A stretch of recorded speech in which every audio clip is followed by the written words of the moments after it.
بسم اللہ الرحمن الرحیم۔ السلام علیکم ورحمۃ اللہ وبرکاتہ۔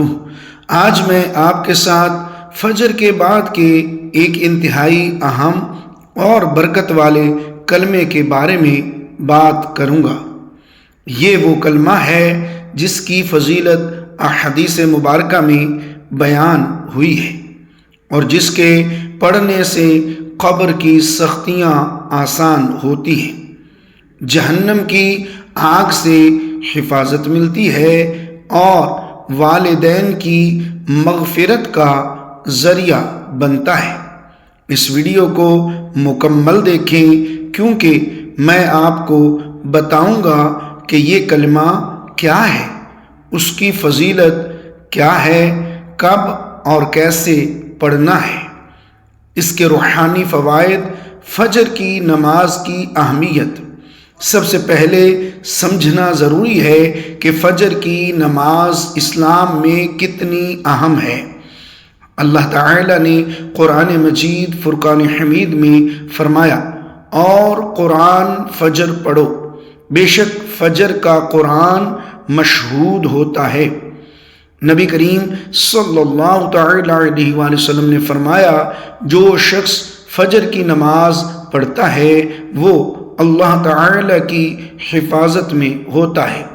فجر کے بعد کا وقت خاص طور پر دعا اور ذکر کے لیے بہترین ہے۔ یہ وہ وقت ہے جب فرشتے بدلتے ہیں، آسمان کھلے ہوتے ہیں اور اللہ رب العالمین جل جلالہ کی رحمت نازل ہوتی ہے۔ مخصوص کلمات اور اذکار، سبحان اللہ وبحمدہ۔ نبی کریم صلی اللہ تعالی علیہ وآلہ وسلم نے فرمایا، جو شخص دن میں 100 بار سبحان اللہ وبحمدہ کہے تو اس کے گناہ معاف کر دیے جاتے ہیں، اگرچہ سمندر کی جھاگ کے برابر ہوں۔ لا الہ الا اللہ وحدہ لا شریک لہ۔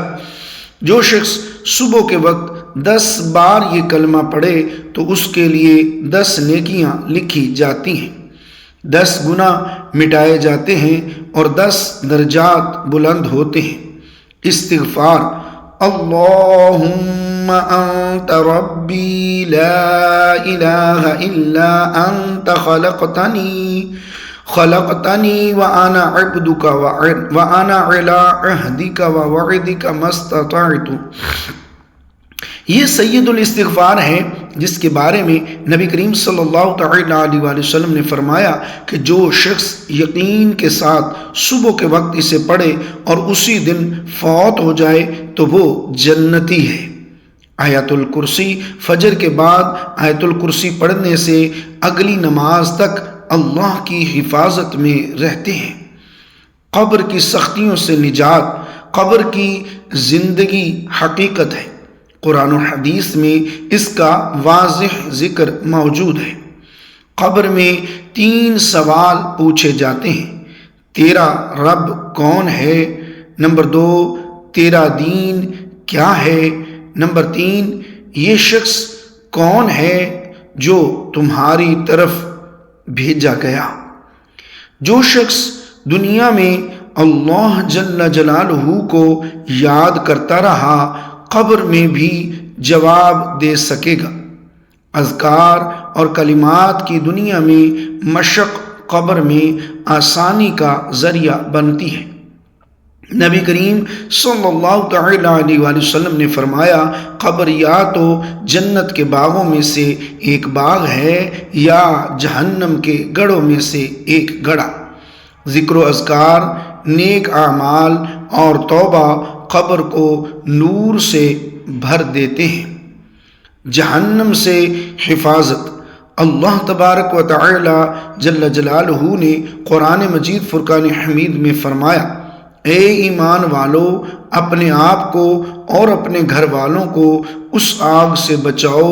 جہنم سے بچنے کے ذرائع: 5 وقت کی نماز روزانہ، استغفار، اللہ کا ذکر، نیک اعمال، والدین کی خدمت، جو شخص روزانہ فجر کے بعد اذکار کا اہتمام کرتا ہے وہ اپنے لیے ایک روحانی ڈھال بناتا ہے جو اسے آخرت میں حفاظت دیتی ہے۔ والدین کی بخشش کا ذریعہ۔ قرآن مجید فرقان حمید میں اللہ تبارک و تعالی نے ارشاد فرمایا، رب ارحمہما کما ربیانی صغیرا۔ والدین کے لیے دعا کرنا ان کا حق ہے، خاص طور پر فجر کے بعد کا وقت دعا کے لیے بہترین ہے۔ والدین کی مغفرت کی دعا بہت قیمتی ہے، یہ صدقہ جاریہ ہے جو ان کی وفات کے بعد بھی جاری رہتا ہے۔ دعا اللہم اغفر لی ولوالدی وارحمہما کما ربیانی صغیرا روزانہ کا معمول بنائیں۔ فجر کی نماز باجماعت، نماز کے فوراً بعد آیت الکرسی ایک بار، تسبیحات 33 اور 34 بار، یعنی اللہ اکبر، الحمدللہ، سبحان اللہ، دعائیں اور استغفار طلوع آفتاب تک، سبحان اللہ و بحمدہ 100 بار، لا الہ الا اللہ وحدہ 10 بار۔ والدین کے لیے دعا اشراق کی نماز۔ کچھ اہم نکات پابندی سے کریں، سمجھ کر پڑھیں، دل کی حاضری ضروری ہے، تسبیح کی مدد لیں۔ بھائیوں اور بہنوں، یہ چھوٹے چھوٹے اعمال ہیں لیکن ان کی برکات بہت عظیم ہیں۔ فجر کے بعد کے یہ اذکار قبر میں آسانی، جہنم سے نجات، والدین کی مغفرت، دنیا و آخرت کی کامیابی۔ آج سے ہی اس پر عمل شروع کر دیں۔ اللہ ہم سب کو اس پر عمل کرنے کی توفیق عطا فرمائے۔ اگر آپ کو یہ ویڈیو پسند آئی ہو تو اس کو لائک ضرور کریں، شیئر بھی ضرور کریں تاکہ دوسرے بھی اس سے فائدہ اٹھائیں۔ چینل کو سبسکرائب کریں۔ اللہ پاک آپ کو اور آپ کے والدین کو جنت الفردوس میں اعلیٰ عرفہ مقام عطا فرمائے، اور میرے تمام ویورز کو اللہ پاک خوش، شاد و آباد رکھے۔ پلیز چینل کو ضرور سبسکرائب کریں۔ آمین بجائے خاتم النبیین صلی اللہ علیہ وآلہ وسلم۔ السلام علیکم ورحمۃ اللہ۔